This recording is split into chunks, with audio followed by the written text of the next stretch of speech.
Yo creo que bien podría llamarse también el tema la necesidad de justicia, porque no hay amor sin justicia.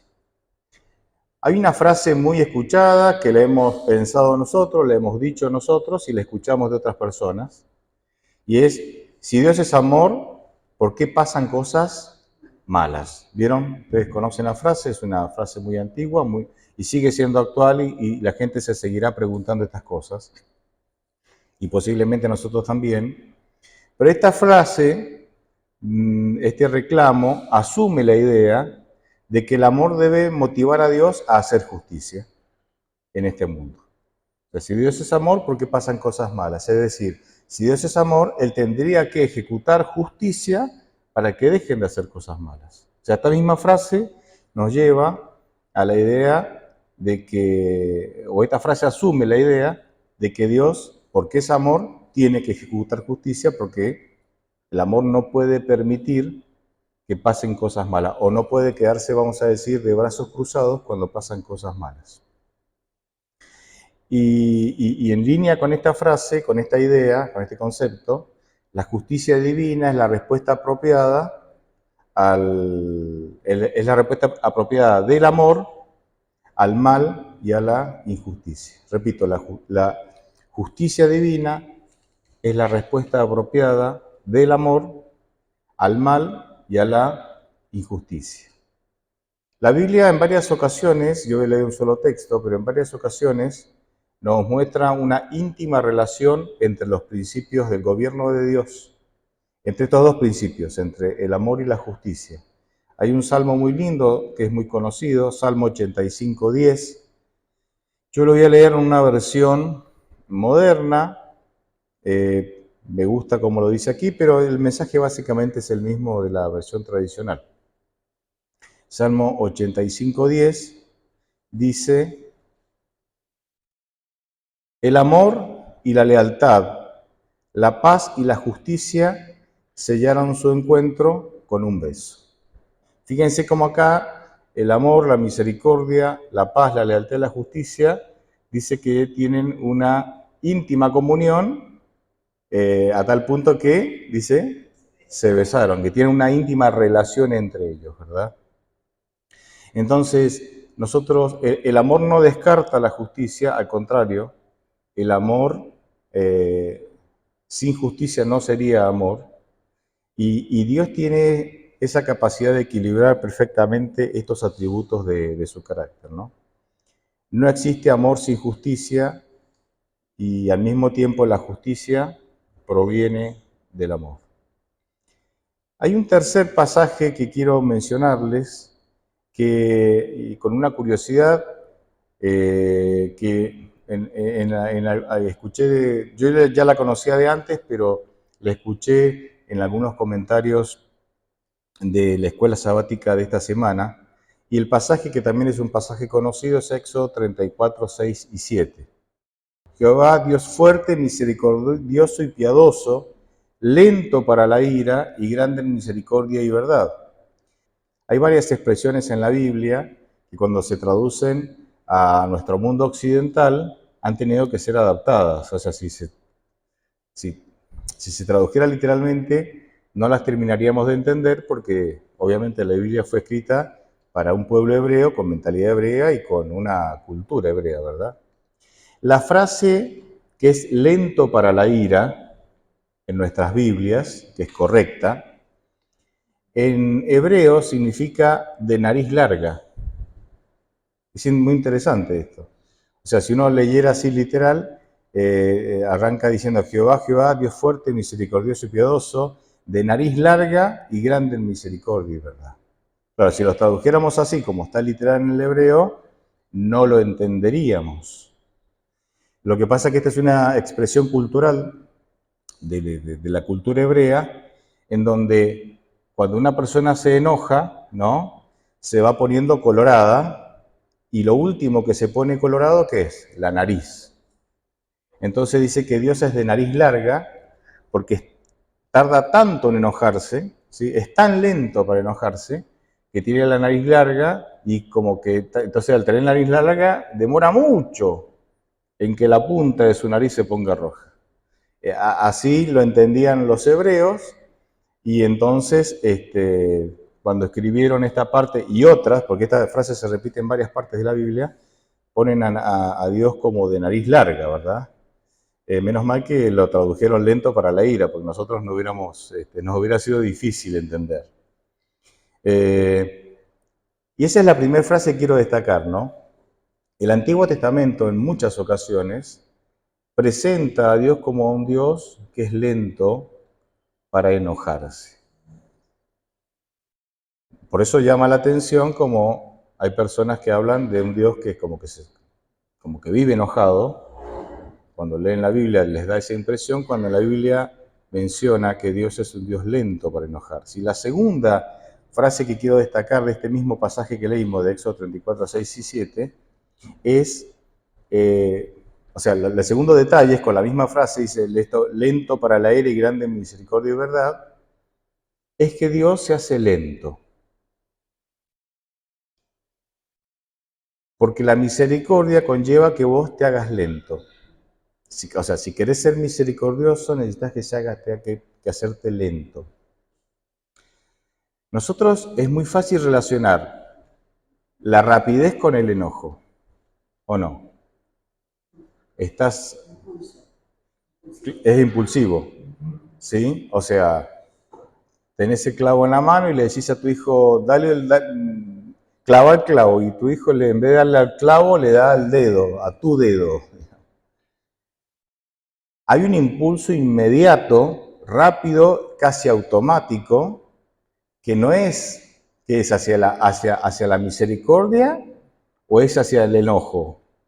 Normalmente es hacia el enojo, ¿no? Pero Dios dice aquí que Él se hace lento, dice lento para la ira. Y lo interesante es que Dios puede ser muchas cosas menos lento. Porque nosotros podemos llegar a ser lentos por diferentes circunstancias de la vida, ¿sí? Nosotros esta mañana tuvimos que salir a las 7 de la mañana porque sabíamos que el tráfico iba a estar lento. Pero Dios, eso es un problema para nosotros, pero no es un problema para Dios. Dios no tiene problemas con el tráfico. Dios no es lento porque las circunstancias lo hacen lento. Él trasciende toda circunstancia. Entonces Dios, que no es lento, que no tiene problemas de espacio y tiempo, como nosotros, se hace lento, ¿por qué? Porque es misericordioso, paciente. ¿Vieron que la misericordia, la paciencia tiene que ver con la lentitud o no? Yo si quiero cocinar, cocino en 15 minutos. Pero si yo estoy con mi hija de 3 o 4 años y ella dice, quiero ayudarte a cocinar, yo voy a tener que cocinar con paciencia, porque ella no va al mismo ritmo que yo. Entonces yo, para tener paciencia, me hago lento. Ya no cocino en 15, cocino en media hora. Entonces, ¿se dan cuenta cómo la paciencia, la misericordia, hace a Dios lento? Un Dios que todo lo puede y que no tiene problemas, que nada lo puede lentificar, que las circunstancias de espacio y tiempo a Él no lo afectan, se hace lento porque decide tenernos paciencia y decide tenernos misericordia. Es muy interesante esto. Ahora, el problema aquí es que a nosotros nos molestan los lentos, ¿o no? Nos molestan los lentos.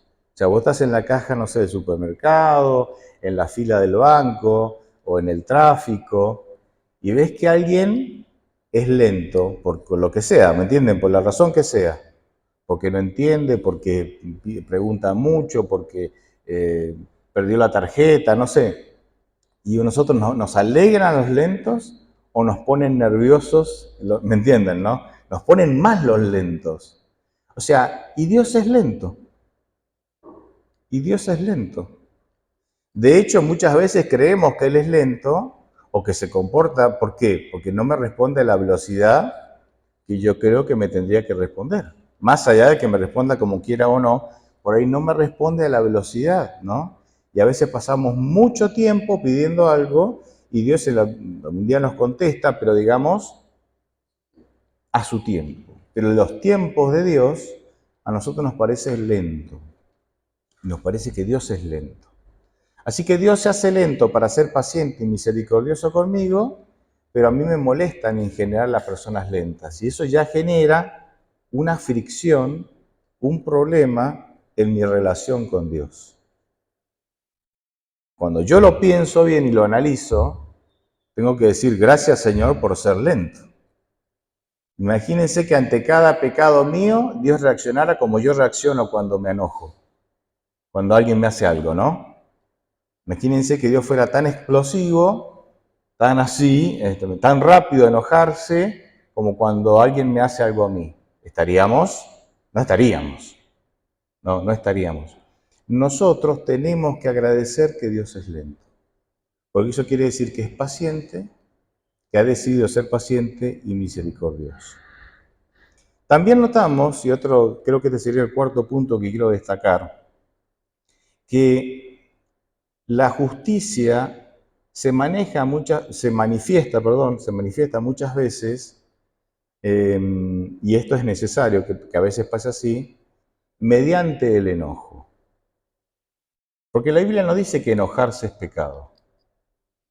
Pablo va a decir que vuestro enojo no dure, o dure solo, hasta la puesta del sol, ¿verdad? O sea, no mantengas un enojo prolongado porque no es sano, porque no te hace bien. Y es por eso que Jesús va a decir también que si alguien peca contra ti 7 veces en el día, tenés que perdonarlo las 7 veces, ¿no? Dando la idea de que aunque recibas muchas cosas malas en el día, que tu enojo no pase de la puesta del sol, ¿sí? Que no pase. La Biblia no dice que enojarse está mal. La Biblia menciona que dejarse dominar por la ira está mal, pero no necesariamente el enojo es malo. ¿Por qué? Porque el enojo muchas veces es la reacción, la manera, el camino a través del cual la justicia se manifiesta. Y entonces vemos algunos ejemplos. Por ejemplo, en Juan 2 nos encontramos con que Jesús purifica el templo. Y no lo hizo una vez, sabemos que lo hizo 2 veces. ¿Y por qué purifica el templo? Porque ahí se estaba realizando una gran injusticia para con Dios, para con la imagen que se proyectaba de Dios, porque se distorsionaba por completo todo el plan de Dios con todo el sistema de tráfico de monedas, ahí con el intercambio de monedas del templo y la venta de los animales. Jesús declara: ustedes han convertido mi templo en esa misma circunstancia como una cueva de ladrones. Se enoja y los saca a todos, ¿sí? Dice uno de los relatos, dice que él tomó un látigo de cuerdas, ¿no? No se dice que le pegó a nadie, pero parece que su presencia y el látigo amedrentó a todos. De hecho, volcó las mesas de los cambistas y soltó los animales. Entonces, enojarnos no necesariamente es malo cuando nosotros nos enojamos ante una injusticia. De hecho, esto lo compartía el sábado pasado con los hermanos también, y a veces nosotros, y está mi hija psicóloga acá, me va a corregir, vieron cómo son los psicólogos, pero ¿qué va a hacer? A uno le llega la hora en donde los hijos te corrigen. Pero vieron que nosotros muchas veces hablamos, o muchas veces se habla de emociones negativas y emociones positivas, ¿sí? A veces el miedo, el enojo, se hablan como emociones negativas, pero tal vez no sea tan así, porque por ejemplo, si yo voy a Parque de la Costa y me subo a la montaña rusa, ¿sí? Y bajo de la montaña rusa y digo, la pasé re bien, qué copado, me voy a subir otra vez. ¿La pasé bien? Porque ¿qué emoción fue la que predominó en todo ese juego? El miedo. El miedo. Aterrador, ¿no? Todo dado vuelta, los girás, patas para arriba, para abajo, la velocidad de caída.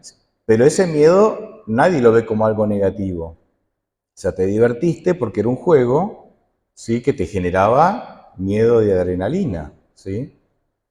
O podríamos decir, ¿puede alguien, o sea, yo estoy ante una situación de abuso, donde una persona está abusando de otra?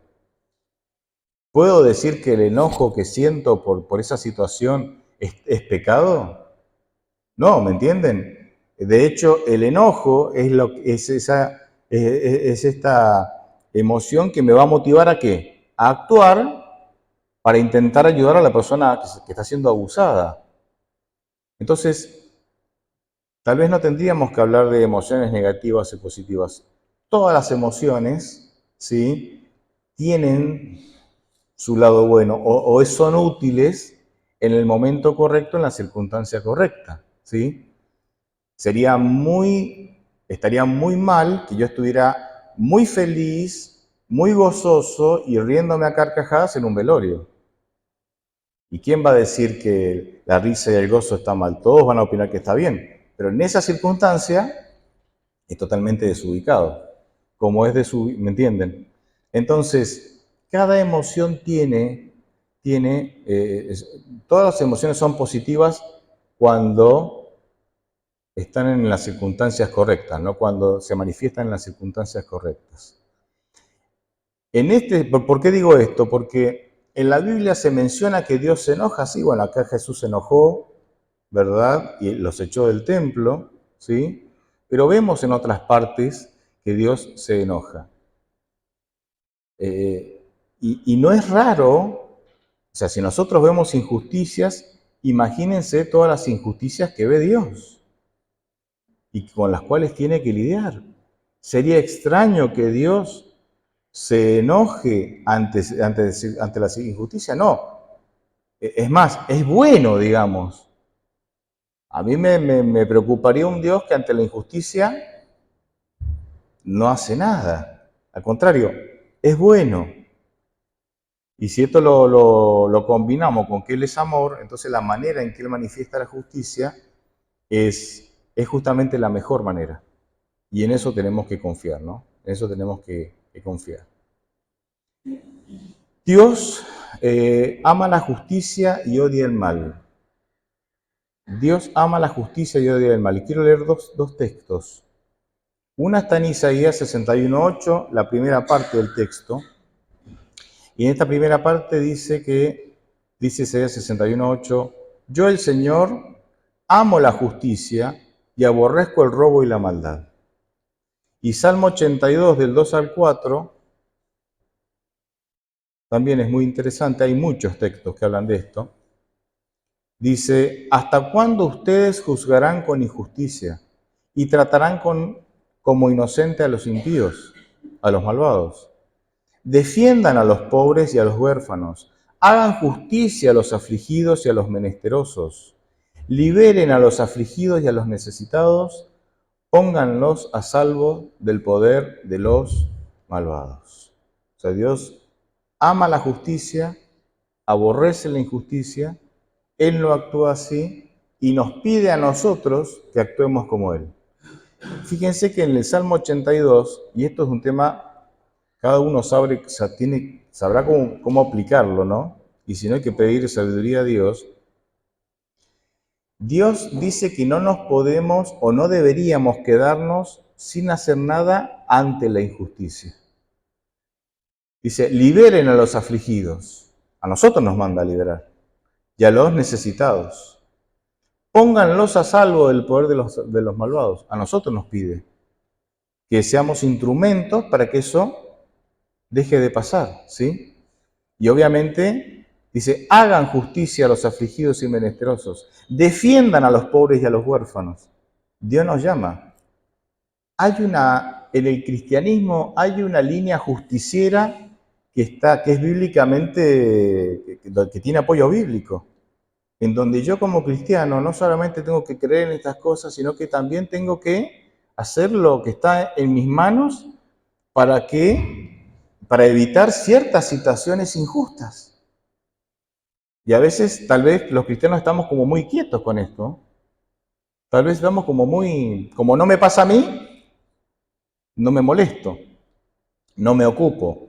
Pero en realidad Dios dice que sí, que nos tenemos que ocupar. Y un último punto, antes de la conclusión, es la experiencia del profeta Jonás. Ahí en su libro, el libro de Jonás, capítulo 4, ¿sí? Aquí vemos el libro de Jonás, que tiene solo 4 capítulos, 4 páginas, entrelaza muy bien el concepto del amor y la justicia.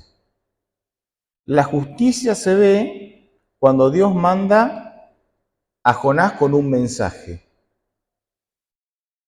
Yo creo que la manera en que se escribe el mensaje no revela las intenciones de Dios. Las intenciones de Dios lo vemos en el capítulo 4. O sea, cuando uno lee Jonás 1, 2 y 3, parece que el mensaje es destrucción, es decir, justicia. ¿Por qué? Porque han llegado al colmo de la misericordia, de la maldad, y han agotado la misericordia. Pero parece que ese no era el espíritu o la intención del mensaje. Y nos damos cuenta, porque en el capítulo 4, recién ahí nos damos cuenta de cuál era la verdadera intención del mensaje.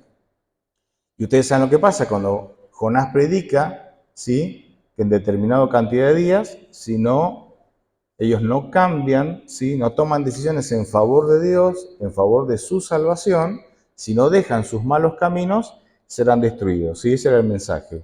Bien, pero en el capítulo 4, versículos 1 y 2, fíjense, aquí vemos la verdadera intención del mensaje.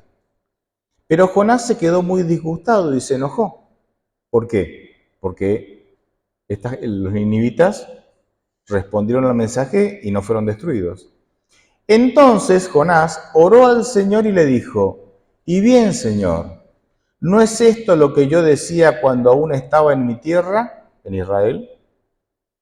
Por eso me apresuré a huir a Tarsis.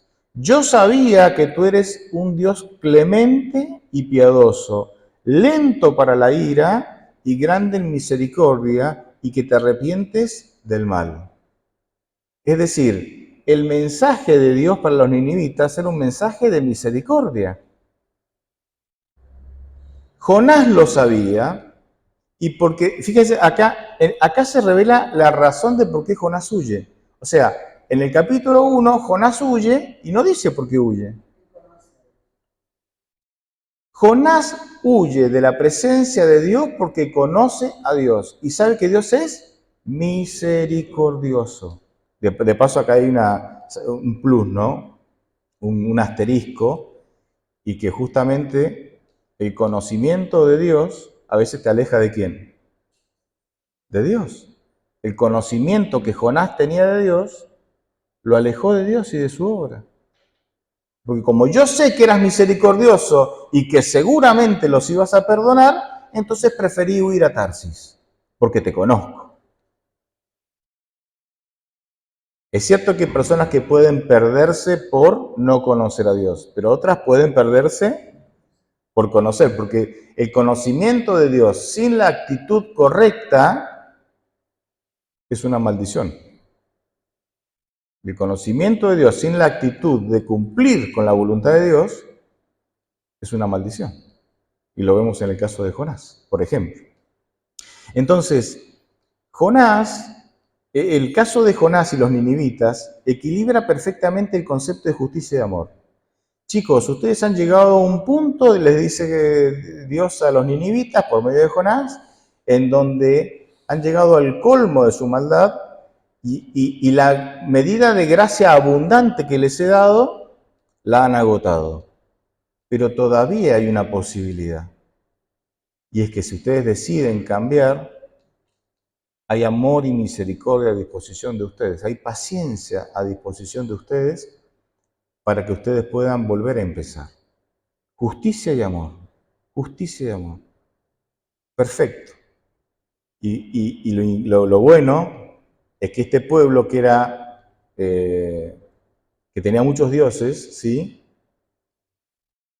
Respondieron al mensaje de amor y justicia de parte de Dios y fueron perdonados. Qué interesante. Concluyo con lo siguiente. Tenemos que tener muy en cuenta esto lo he repetido en algunas ocasiones, la diferencia entre la justicia humana y la justicia divina no es lo mismo. En la justicia humana uno recibe lo que merece. En la justicia humana normalmente prevalece la ley de la siembra y la cosecha, que es bíblica. Todo aquello que siembras, cosecharás, ¿verdad? Es bíblica. Entonces, en las leyes humanas normalmente prevalece la ley de la siembra y la cosecha, y entonces hay una pena, hay una, ¿cómo se diría? Una condena por lo que haces, ¿sí? Un hermano de iglesia me decía, robo de auto, creo que eran 3 años. No sé cómo lo sabía, pero lo sabía, me lo comentó, ¿verdad? 3 años. O sea, la justicia humana vos recibís lo que mereces. Y no digo que eso está mal, pero esa es la justicia humana. En cambio, en la justicia divina, vos recibís lo que elegís. Porque si elegís a Cristo como Salvador, Él te regala su justicia. Pero si no elegís a Cristo y querés salvarte por tus propios medios, Isaías 64:6 dice que tus justicias son como trapos de inmundicia. Tus justicias no son, digamos, lo suficientemente grandes, lo suficientemente relevantes para que vos te puedas salvar. Entonces, la justicia divina vos recibís lo que elegís. Si elegís a Cristo, Dios te regala su justicia y vos sos declarado justo. Romanos 3:24. Justificados gratuitamente. O sea, decir, somos declarados justos gratuitamente. ¿Por qué? Porque hemos aceptado a Cristo y el regalo de su justicia. Pero si no, enfrentaremos el juicio con nuestras propias justicias, que son como trapos de inmundicia, y obviamente al elegir nuestras propias justicias, elegimos también nuestra perdición.